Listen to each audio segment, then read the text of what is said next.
Hi there, it's Susan from SusanWinter.net. Thank you for coming to my channel and for your questions and answers, which I'm continuing today. And I really appreciate it, all of you who've subscribed. Thank you, thank you, thank you. I love your participation on this page, and I really do appreciate your heartfelt, honest messages of encouragement. Thank you. So we're talking today about being friend-zoned when you really want to be the lover. And what's the right move? Okay, so I'm answering Aaron's question. Hi, Aaron. So he says, "Hi, Susan. Thank you for your videos. It really helps me a lot. Susan, my boyfriend broke up with me because he wasn't ready for a commitment and decided that we should stay just friends. I got really hurt, but I accepted the friend zone situation because I love him. Now I don't know where this thing's going. I'm confused, and I don't know what to do. Do I just leave this situation? Thank you, Susan." Okay, so Aaron and everyone else, generally, you know my situation as far as my position on being friend-zoned. If you have been in a committed relationship and you have been a couple and this partner suddenly says, "It's not working for me, but I want to be friends," that's a breakup.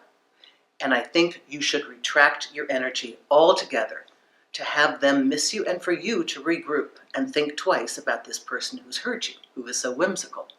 But if this is somebody that you've just been dating for a while, well, see, now here's where I'm a little confused, Aaron, and this is why sometimes I really prefer to do this in person, but let me do a couple variations of this. So you say it's your boyfriend.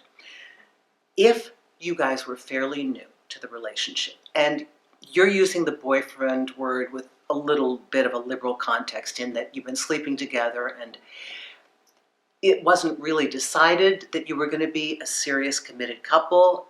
The conversation just came up that, oh, by the way, it's been a couple months and I'm not going in that direction. This happens to a lot of people. You know, the initial phases of getting into partnership are very bumpy and the transit can be tricky. And what you do and how you play it can be dicey. So let's say that you were moving toward partnership, you thought, and your partner was doing something else. And in essence, they have asked for a downgrade. They don't want to lose you from their lives, but they don't want to make the commitment. Now, remember, commitment, the word relationship, most of the time, people are terrified of what that will entail as far as their personal responsibility. They love the love, they love the attention, they love having you around. They don't like the responsibility for your feelings. They don't want to have the discussion of, by the way, it really hurt me when you did. They want to have all the good stuff, and they don't want to pay the price to keep it or maintain it. So this is the issue. Now, mostly, I believe that you should pull away. However, if it's in this kind of a context, and if, Aaron, your disposition can handle it, I would suggest being friendly. You can be friendly. You are not actually a friend because you were a lover. Now, here is where we make the distinction. If you have a game plan where you give it a set time, I will stay in this person's sphere and be in contact with them, judging all the time, how do I feel? Am I okay with this interaction? Is it more negative than it is positive? And I just have polite conversation with them and stay in the loop a little bit, but pull back. Can that give them the time to suddenly see and feel the shift in me and see if they would move forward simply because I've given them a little more space? That's a strategy. It can work if you're dispositionally suited toward that. I would also suggest that if you do something like this, you do it with a professional coach who can guide you when your ego wants to make a rash move. They can tell you, okay, here's the next step, here's the next step. No, I don't like this. I don't like what he's doing here. I think you should evacuate. We all know that to go from lover to a friend is a downgrade.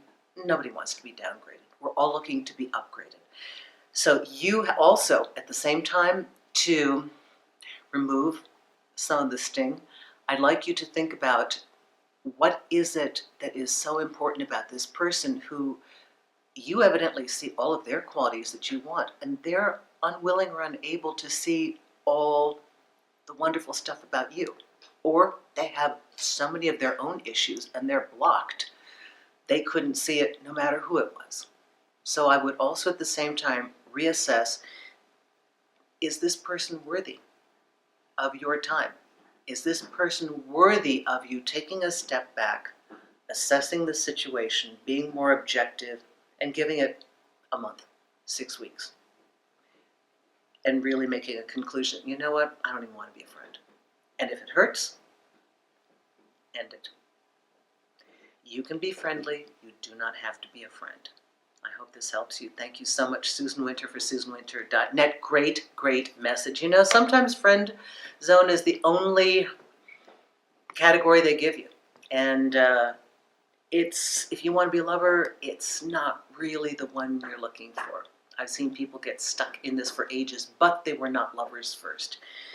So not quite your situation, but remember, always know what your goal is, and that'll help you. Thank you so much for your video requests. Thank you for working with me on Magnify. It's so cool because when I open up my office hours, each day that I'm on, I get all new calls and I meet new people, and thank you so much. Sometimes I meet people that I can see. You've written me here. I can kind of tell. You'll say, oh, I'm Miriam. Oh, I'm Denise, or oh, I'm Happy Girl, or whatever. So thanks a lot. Thanks for the individual consultations. And by the way, if you prefer to listen to this rather than watch it, I'm on iTunes, The Susan Winter Show. Thanks a lot.